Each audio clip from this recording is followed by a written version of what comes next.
ठीक है? Yes ma'am. नहा के आए हैं? Yes ma'am. लेकिन लग नहीं रहा है कुछ बच्चों को देख के, ऐसे लग रहा है कि 2-3 दिन हो गए नहाए हुए और कपड़े भी कुछ ज़्यादा अच्छे नहीं लग रहे हैं साफ। ऐसा क्यों है बेटा? हर रोज़ नहाया करो और हर रोज़ अपने कपड़े खुद धोया करो, ठीक है? कौन बच्चे अपने कपड़े खुद धोते हैं? है कोई? अपने आप धोते हो? शाबाश, वेरी गुड। तो जोर से क्लैपिंग करो अपने लिए एक बार। आपने अपनी मम्मी के भरोसे नहीं रहना है और अपने कपड़े घर जाके खुद धोने। लड़कियों ने हाथ खड़े किए, लड़कों ने नहीं किए। धोते हो खुद? शाबाश, वेरी गुड, बहुत अच्छी बात है। तो बेटा देखिए, सफाई बहुत ज़रूरी है। आजकल बरसात का मौसम है और हमारे शरीर में बहुत सारे बैक्टीरिया जो हैं वो छुपी हुई जगह पे पनपते हैं। तो नहाना, धोना, साफ़ रहना, साफ़ कपड़े पहनना, ब्रश करना हर रोज़, ये बहुत ही ज़रूरी है। अगर हम हेल्दी रहेंगे, स्वस्थ रहेंगे, तभी हम पढ़ सकते हैं, हमारी पढ़ाई ठीक हो सकती है। अदरवाइज़ टीचर क्लास में बोलता रहेगा और आप थके हुए होंगे, बीमार होंगे, किसी को बुखार होगा, ठीक है? तो स्वस्थ रहना बहुत ज़रूरी है। तो बच्चों, आज मैं जिस विषय को लेकर आपके सामने आई थी वो है पॉक्सो एक्ट और गुड टच और बैड टच। मैं पहले भी बच्चों को इस बारे में बताया है, अवगत करवाया है, लेकिन छोटे बच्चे जो छठी वाले बच्चे हैं, नए बच्चे आए हैं, शायद उनको इस बारे में पता नहीं होगा। तो सबसे पहले मैं बता रही हूँ कि गुड टच और बैड टच क्या होता है। गुड का मतलब क्या होता है? अच्छा। टच मतलब छूना, ठीक है? तो अच्छा छूना या बुरा छूना, गुड टच और बैड टच क्या है? तो आकृति आना होता है इसमें। ये मैं आकृति के घर गेस्ट बन के गई हूँ। मैंने आकृति का और बेटा कैसे हो? ठीक चल रही है पढ़ाई? ये कैसा टच है? Good touch. कैसा टच है? Good touch. अच्छा, अब आपने देखना, मैं अजनबी हूँ, आकृति के घर गई और मैंने कहा और कैसे हो, और ठीक ठाक हो, ये कैसा टच है? Bad touch. ये बैड टच है। तो बेटा आपको पहचान करनी है गुड टच और बैड टच की। थैंक यू बेटा। आपको देखना है कि कोई व्यक्ति जो आपके कांटेक्ट में है वो आपको टच कर रहा है तो वो गुड है या बैड है। अगर बैड है तो वो बैड ही है, आपको बुरा लग रहा है, आपके जो छुपे हुए पार्ट्स हैं, आपके प्राइवेट पार्ट्स हैं जो आपके अपने होते हैं, उनको अगर टच करने की कोशिश कर रहा है तो इट मीन्स बैड टच। अब लड़के ये नीचे मुंह करके हंस रहे हैं। एक आंकड़ा मैं आपको बताऊं कि 20% लड़कों के साथ भी बैड टच हुआ है और उनके साथ भी जो दुष्कर्म है, वो घटनाएं जो हैं वो होती हैं हमारे समाज में। तो बेटा आज आपके सामने आने का मेरा मकसद यही है कि आप बच्चों को इस बारे में जानकारी दूं, आप बच्चों को सचेत करूं कि आपके आसपास कोई भी आपका रिश्तेदार भी हो सकता है। बहुत सारे केसेस, 90% केसेस में जो लड़कियों के साथ जो दुष्कर्म की घटनाएं होती हैं उनमें घर का ही कोई मेंबर होता है, सगा होता है, रिश्तेदार होता है, पड़ोसी होता है। तो आपको अपनी छठी इंद्री जो है उसको जगानी है। वैसे तो हम सबकी 5 इंद्रियां होती हैं, 5 सेंसेस दिए हैं हमें भगवान ने, लेकिन एक छठी इंद्री होती है जो प्रिडिक्शन करती है कि आगे क्या हो सकता है, उसको आपको जगाना है। आपको दूसरे बंदे का चेहरा देखकर एक पता लगाना है कि उसके दिल में क्या चल रहा है। तो सबसे बड़ी बात, जैसे हमारे प्रधानमंत्री जी ने भी एक बार ये बात कही थी कि हमारी बेटियां तभी सुरक्षित रहेंगी जब हमारे बेटों को इस चीज़ का पता होगा। उनको अगर हम अच्छे संस्कार देंगे, आप ही बेटे जो हमारे बच्चे हैं ये कल के पुरुष बनेंगे।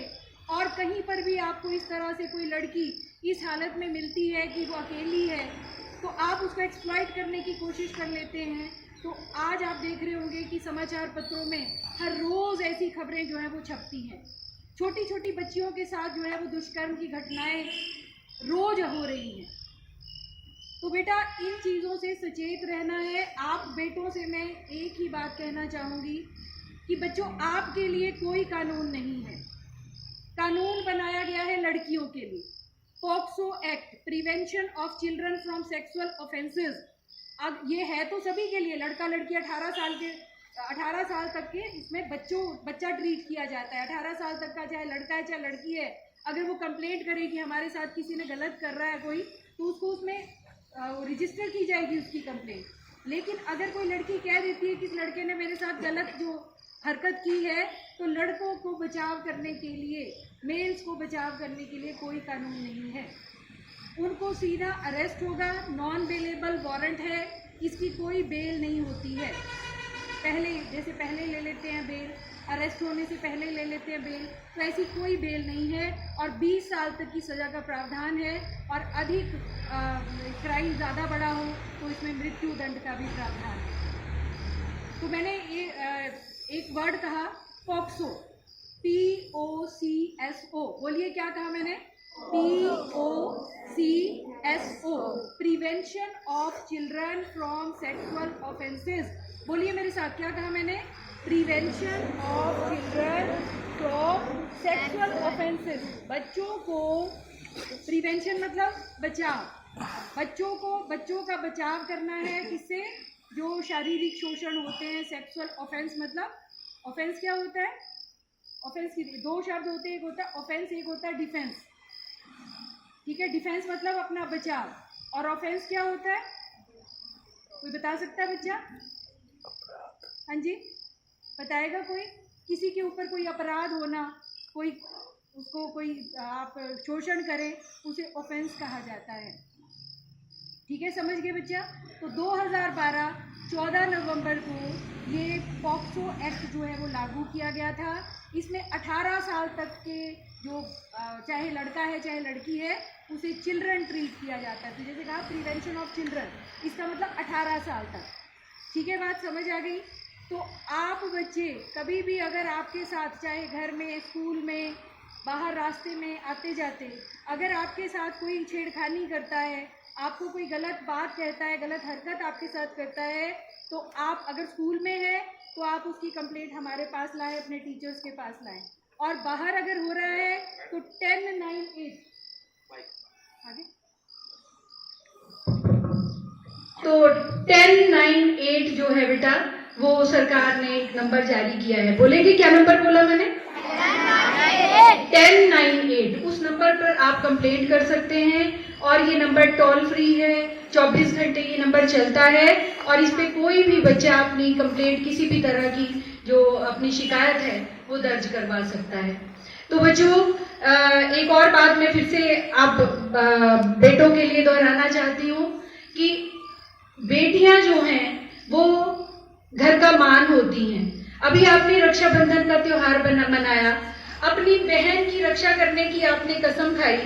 तो अगर आप अपनी बहन की रक्षा करने की कसम खा सकते हैं, तो आपके लिए ये भी बहुत आवश्यक है, जरूरी है कि जो भी आपको, आपके सामने जो लड़कियां आपके साथ पढ़ती हैं या आपके सामने आती हैं, उन्हें भी आप अपनी बहन की तरह ट्रीट करें। आप ऐसा सोचें कि अगर इस जगह पर मेरी बहन होती तो मेरा क्या एक्शन होता।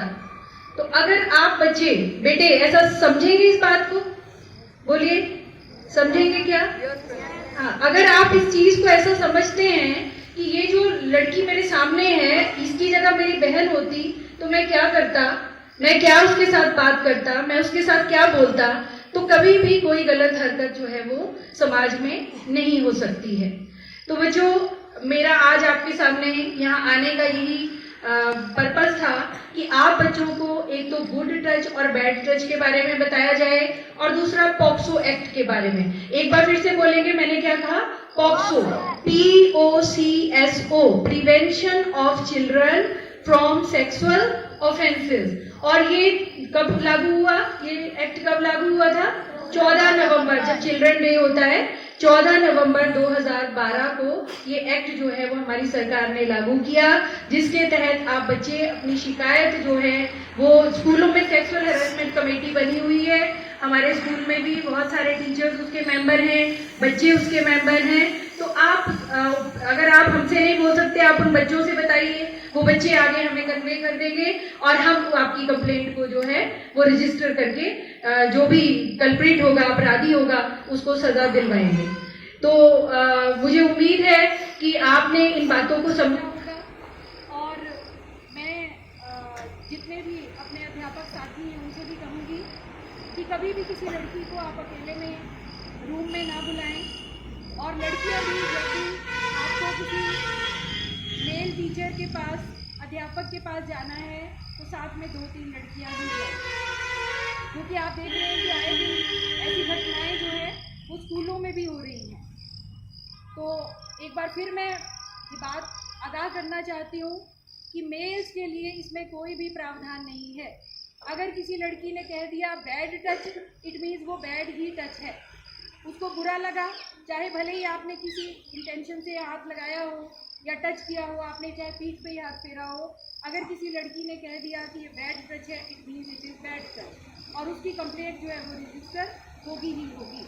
तो मुझे उम्मीद है कि आपने मेरी बातों को समझा होगा, मेरे इशारे को आप सभी बच्चे भी, लड़के भी समझ गए होंगे क्या कहना चाह रही हूँ, और बेटियाँ भी समझ गई होंगी।